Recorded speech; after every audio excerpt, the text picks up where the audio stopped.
This is when you do something or you try something simply so you can move on. For example, let's say you've been talking about going skydiving for years and years. You research it, you look at different websites, you talk to people about it, but you've never actually done it. Someone might say just go skydiving so you can get it out of your system. So once you do it, you can stop researching it. Stop looking it up and just move on already. I like this one. Speak of the devil. Speak of the devil. This sounds negative because of devil, but it's not at all. This is used when you're talking about someone and they appear exactly as you're talking about them. This has happened, right? Let's say you're talking to a friend about your mutual friend, Bob, and you're talking about Bob. Oh, is Bob going to come to the party? Oh, I'm not sure. I haven't talked to Bob. And then your phone rings and guess what? It's Bob. And then you can say, speak of the devil to give someone the benefit of the doubt. This is when you trust someone, when they tell you something. So if a coworker is late and they call you and they say, I'm stuck in traffic, let's give him the benefit of the doubt. Let's trust that he's actually stuck in traffic. No pain, no gain. This is a classic one. This is used to say that if you want results, real results, you have to be willing to work hard and get uncomfortable. So I might say, if you want to improve your public speaking skills, no pain, no gain. You have to be willing to get uncomfortable. Hang in there. This is a great one. It simply means don't give up. I know learning a language is hard, but hang in there. A penny for your thoughts. This is used to ask someone what they're thinking. So let's say your friend is just starting out the window, and you probably are wondering, what are they thinking about? You can turn to your friend and say a penny for your thoughts. It's not rocket science. Rocket science is complicated, right? But if we say it's not rocket science, this means it's not complicated. So I could say becoming a confident English speaker is not rocket science. It's not complicated. You just have to practice speaking to let someone off the hook. This is a great one because it means that you don't punish someone, one, for a mistake or a wrongdoing. So your boss could say, I know you came in late today, but I'm going to let you off the hook. I'm not going to punish you. To make a long story short, this is when you take a long and usually complicated story and you make it very simple by sharing it briefly. So, you could say, long story short, we missed our flight.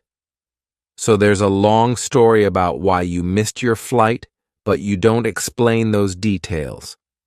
You just say, long story short, we missed our flight. Easy does it, easy does it. This is a way of saying, slow down.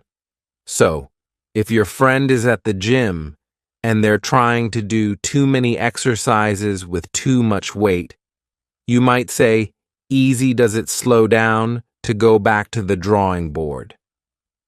This is when you need to start over and create a new plan or strategy because the first one failed.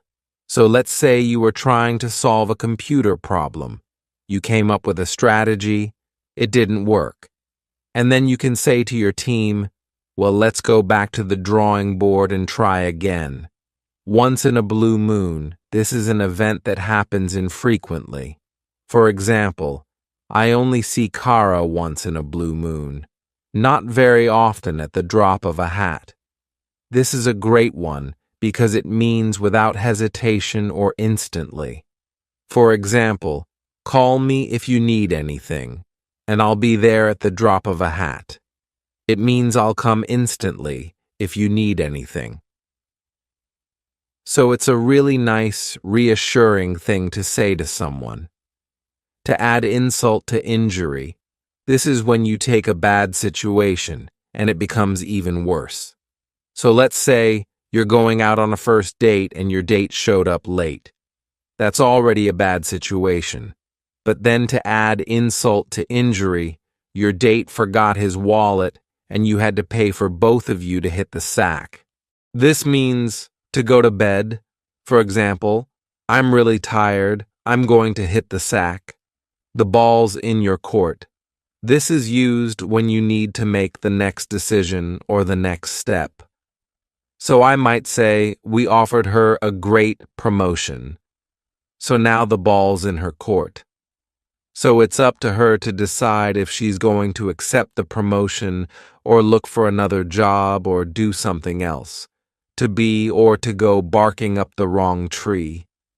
This is when you look in the wrong place or you accuse the wrong person. For example, if you think I lost your ring, you're barking up the wrong tree. You're accusing the wrong person to get or to have your ducks in a row. This is when you're well prepared or well organized for something specific. So you might say, the conference was supposed to start 10 minutes ago. They should have gotten their ducks in a row. They should have been organized or prepared to get or have the best of both worlds. This is when you enjoy the advantages of two very different things at the same time. She works in the city, but she lives in the country. She gets the best of both worlds, the lion's share. This is the largest part or most of something, so you might complain. I did the lion's share of work on this project to be on the ball. This is when you're performing really well. Wow, you completed all those reports already. You're on the ball to pull someone's leg. This is when you're joking with someone. So we usually use this to reassure someone you're only joking. Don't get upset. I'm just pulling your leg to pull yourself together. This is when you need to calm down. You regain your composure after being really upset or agitated, angry, annoyed, and then you calm down south. I might say, pull yourself together. It was a false alarm. So the alarm made you really agitated, and I'm telling you to calm down south. Far so good. This is how you reply when you want to let someone know that everything is okay until now. How's the project going? So far so good to be the last straw. This is when you have no patience left for someone's errors or mistakes. So I might say, this is her 5th time being late this month. That's the last straw. No more patience for her mistakes. Time flies when you're having fun. This is used to say that you don't notice how long something takes because it's enjoyable. So you might look at your watch and say, oh, wow, it's 1 a.m. already. And then someone could reply and say, yeah, time flies when you're having fun to be bent out of shape. This is used to say you're upset, you're angry. For example, Janice is bent out of shape because she has to work late tonight. To make matters worse. Matters in this sense means problems to make problems worse. So I might say, I have to work tonight. And to make matters worse, to make that situation even worse, I have an early appointment tomorrow. Don't judge a book by its cover. You've probably heard this one.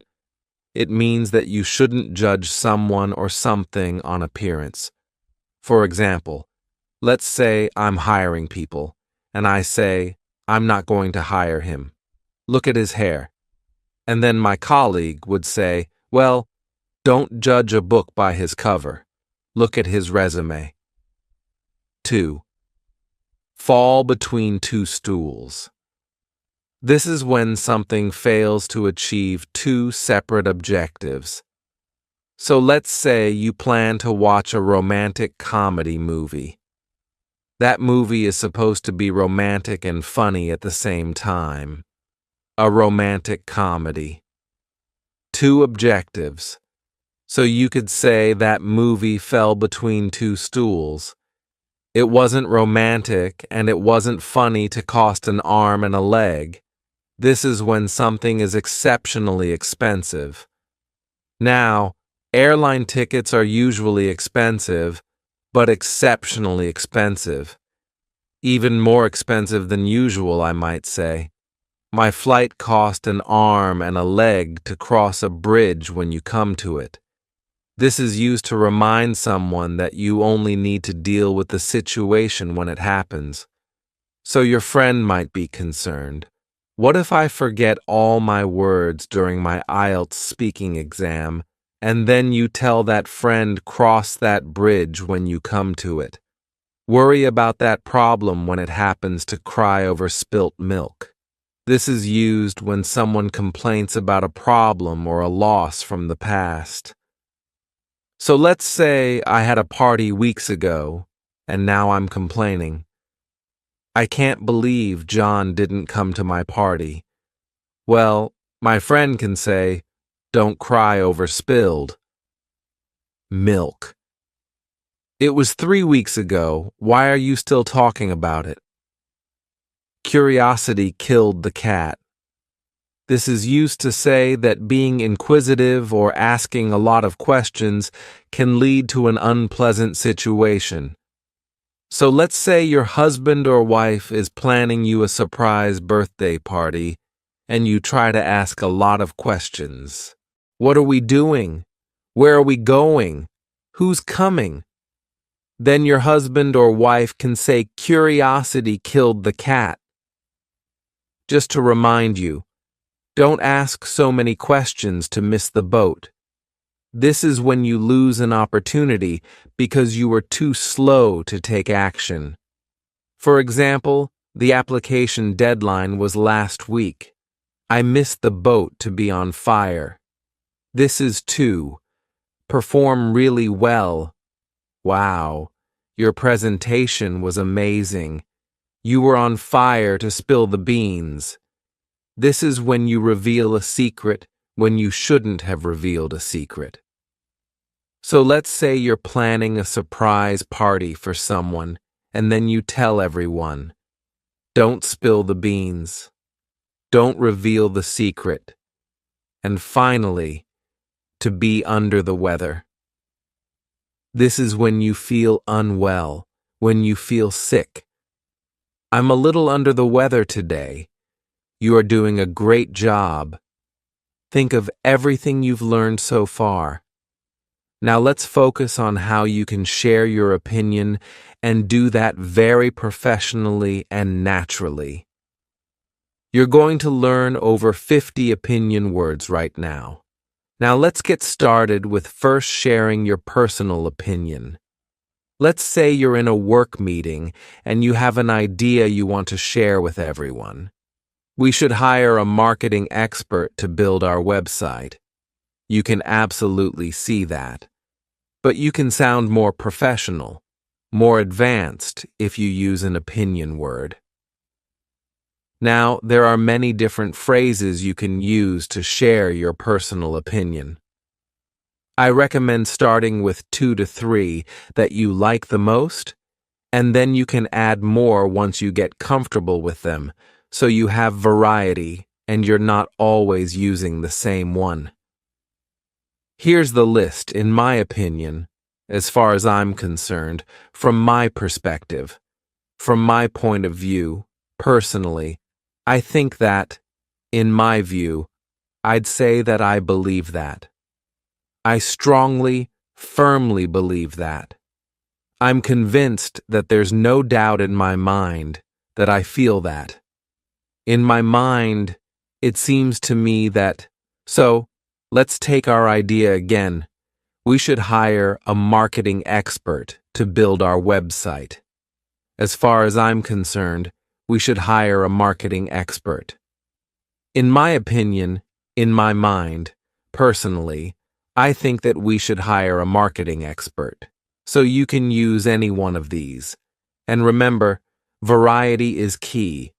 You don't always want to say, in my opinion. You can absolutely use that, but you want to have variety. Now let's talk about agreeing with an opinion. So you're in a meeting and a colleague says we should postpone the conference. Or your colleague used an opinion word and said, I firmly believe that we should postpone the conference. Now let's say that you agree with your colleague. What can you say? Well, again, here's a big list. Start with 1 to 2 and add them as you get comfortable. I agree. I agree with you. I think so too. That's a good point. You're right. Definitely, absolutely. I second that. I couldn't have said it better myself. I couldn't agree more. We're on the same page. You hit the nail on the head. So your colleague says, from my perspective, we should postpone the conference. And you say I couldn't agree more. We should postpone the conference. You're right. We should postpone the conference. Absolutely. We should postpone the conference. I agree with you. Now let's say your colleague shared an opinion that started with, I don't think we should postpone the conference. Personally, I don't think we should postpone the conference. We have one very specific phrase that you can use when you want to agree with a negative opinion. Do you know what that is? In my mind, I don't think we should postpone the conference. Neither do I. Neither do I. You only use this when you're agreeing with, I don't think neither do I. Now let's talk about disagreeing with an opinion. So you're in a meeting, and your colleague says, in my mind, we should look for a new supplier. Now you don't agree. What can you say? You can say, I disagree with you. I'm afraid I disagree. On the contrary, I understand where you're coming from, but I respect your opinion. But that's a good point. However, I see your point, but I have a different perspective, I think. Can I share my opinion? That's one way of looking at it. But have you considered the fact that now the first one I shared, I disagree with you, is probably the least commonly used because it sounds argumentative, and we generally want to say this softly to someone. So it's way more common to say, I'm afraid I disagree with you. It makes it a lot softer. Or you could acknowledge that I respect your opinion, but I don't think that's a good idea. I respect your opinion, but I think we should keep our supplier. My personal favorite in this category is, I understand where you're coming from, and then you share your opinion or whatever information you like. I understand where you're coming from. This is another way of saying I respect your opinion. I understand where you're coming from, but right now isn't the best time to change our suppliers because it's our busiest time of year. We should wait until Q4. And remember, you can add your personal opinion words as well. From my perspective, in my mind, from my point of view, we should wait until Q4.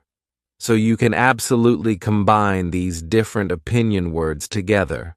Now let's talk about sharing a general opinion. So something that most people would agree with. Here's a statement. Repetition is key when you're learning any new skill. Now I personally believe this, but it's not my opinion per se. This is just a commonly held opinion by most people, by many different people. So here are some general opinion words you can use. It said that it's believed, that I've heard, that it's considered, that it's generally accepted, that most agree, that some say that. It goes without saying that researchers, experts suggest that. So, I could say it's generally accepted that repetition is key when you're learning any new skill. And personally, I agree. And personally, I couldn't have said it better myself. So you absolutely can share a general opinion, but then agree with that general opinion using one of the phrases you've already learned. Or maybe you want to disagree with this statement. Well, then, of course, you can use one of the phrases to disagree. On the contrary, repetition isn't that important.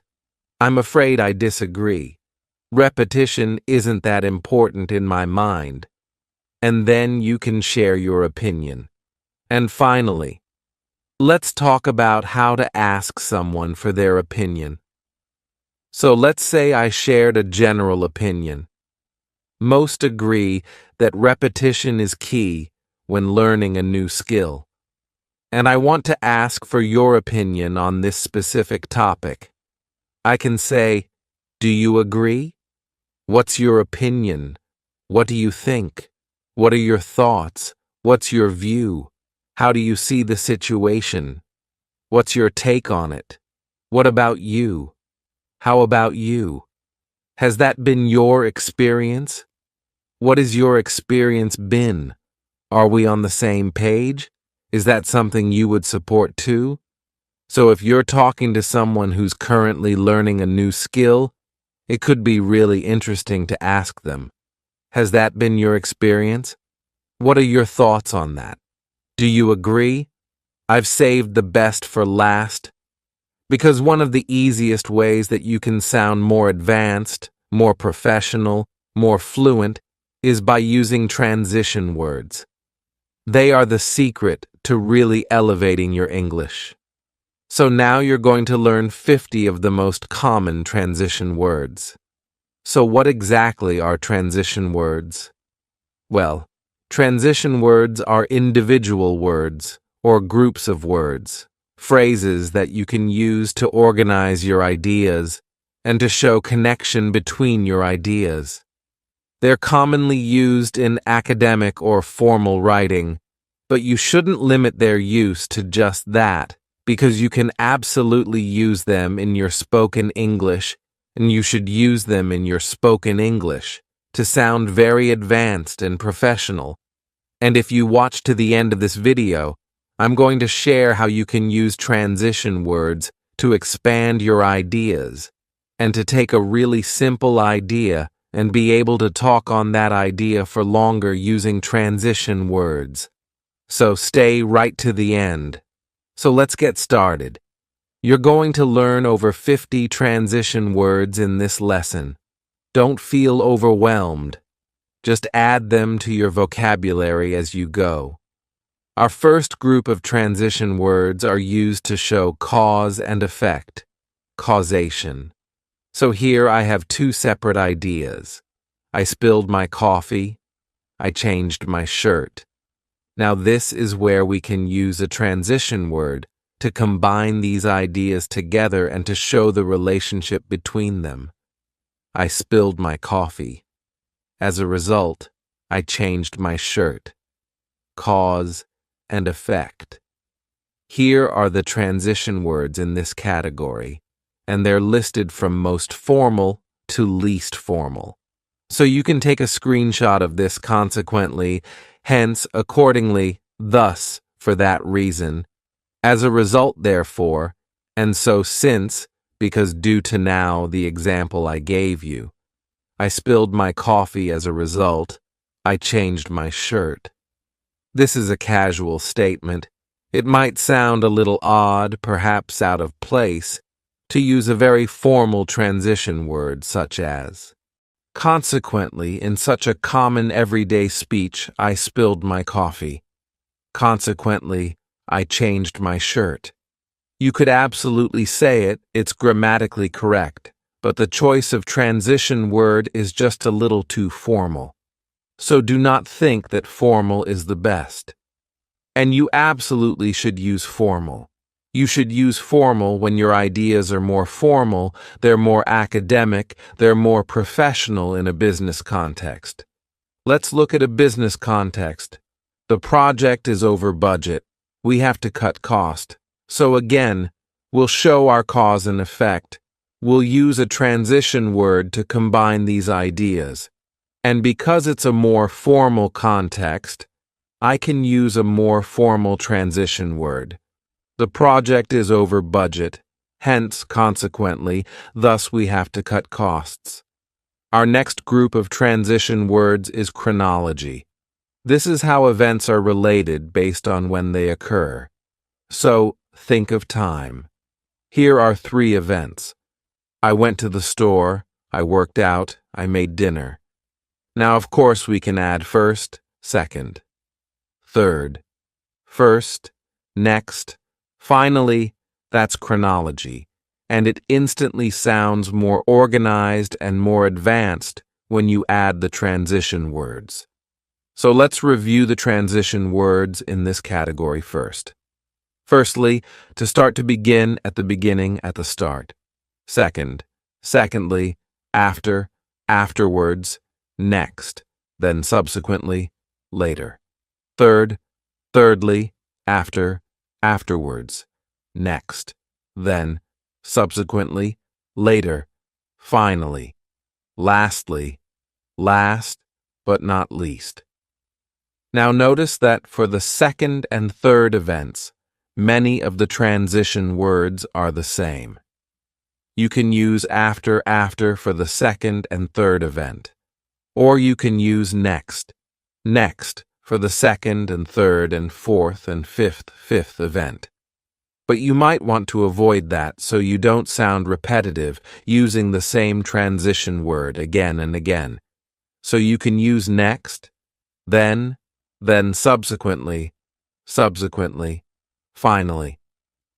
So you can use the different transition words just to show off your advanced vocabulary. Our next category of transition words is to show contrast when you have 2 opposing ideas. Let me give you 2 ideas. I love ice cream. I'm lactose intolerant. So can you see how these 2 ideas are in opposition? I love ice cream is great. It's a really positive thing, but I'm lactose intolerant. That's negative, and it also means that I can't eat ice cream. So those ideas are in opposition, so we can use our contrasting transition words. However, but I love ice cream, but I'm lactose intolerant. Same thing. The transition words are listed from most formal to least formal. Again, you could say I love ice cream. However, I'm lactose intolerant. But again, these ideas are quite simple, so you probably want a more simple transition word. Our next category of transition words is addition of similar ideas. I love ice cream. I love cake. It's adding a similar idea because they're both in the same category, which is desserts or sweets. The most common transition words from most formal to least formal in this category are furthermore, moreover, further, additionally, in addition also. And I love ice cream and I love cake. Obviously, you know that one. So, why not try to advance your vocabulary by using in addition I love ice cream, in addition I love cake. Now let's talk about generality. This is when things are true most of the time. The most common transition words in this category are in general, generally speaking, by and large, for the most part, most of the time, more often than not, usually, typically, mostly. So let's take an example. Our meetings are very productive. Now, of course, I'm sure there's 1 or 2 meetings that aren't very productive, but most of the time, in general, generally speaking, our meetings are very productive. Now let's look at the category of examples. There are really only three main transition words. For example, as an example, for instance, this software has really helped us. Now it can make your point a lot stronger or help you expand on your idea by adding an example. This software has really helped us. For example, as an example, for instance, it reduced our error rate by 40%. Our next category is emphasis. This category is used to make a point stronger by adding more supporting information. Let's take a simple example. I love pie. Now, what if I wanted to make this point stronger? I could say it's my favorite dessert. I love pie. In fact, it's my favorite dessert. I love pie. As a matter of fact, it's my favorite dessert. These are the only two transition words that are commonly used to add emphasis. And finally, conclusion transition words. Notice, I just used a transition word. And finally, that is a conclusion transition word. Now, of course, in this category, we use these transition words when we want to end what we're seeing, end our speech and our presentation. Here are the most common transition words listed from most formal to least formal. In conclusion, to conclude, to summarize, in sum, all things considered, finally, overall, ultimately, in the end, to wrap up, to sum up all in all. So let's say I'm ending my presentation at work, and I want my colleagues to remember one very important fact. And that fact is, if we want to remain competitive, we have to invest in automation. Now, to let my colleagues know that this is the last point I'm going to make, my final point, I'm going to add a conclusion, transition word. Ultimately, if we want to remain competitive, we have to invest in automation. So now you have 50+ transition words to help you communicate your ideas in a very professional and organized way. Before you go, let me share a bonus tip with you. You can use transition words to help you expand on your ideas. So let's take one idea. In general, our meetings are very productive. Now I can pick any category of transition word. To expand on this idea, I could add a contrast. However, they usually run over time, so this is an opposing idea. Now let me give an example of my last point to add emphasis and to expand even more. For example, today, our meeting was scheduled to end at 11, and it went until 11:17. So let's expand on this even more. What was the effect of the meeting running over by 17 minutes? As a result, I was late for a meeting with a client. Were there any other effects? If there were, I could use an addition of a similar idea. Transition word. Additionally, I had to work through lunch to catch up, so your bags are packed and you're ready to visit North America. Let's talk about all the phrases that you need, starting with greetings. Now, as a tourist, you're going to be using these greetings when you go to stores, restaurants, or interact with service providers, like when you rent a car or book a tour. You can simply say hello because for more impersonal interactions, when you don't know the person socially, we just say hello. That's the standard greeting in these situations. You could also say hi there, so add there, hi there, hi there. When you go into a restaurant, a store, hi there. Of course you wouldn't wave, I'm just doing that. I guess you could. Hi there. Hello. Now time is specific. You could say good morning, good afternoon, or good evening. Don't say good night because that's what we use before you go to sleep.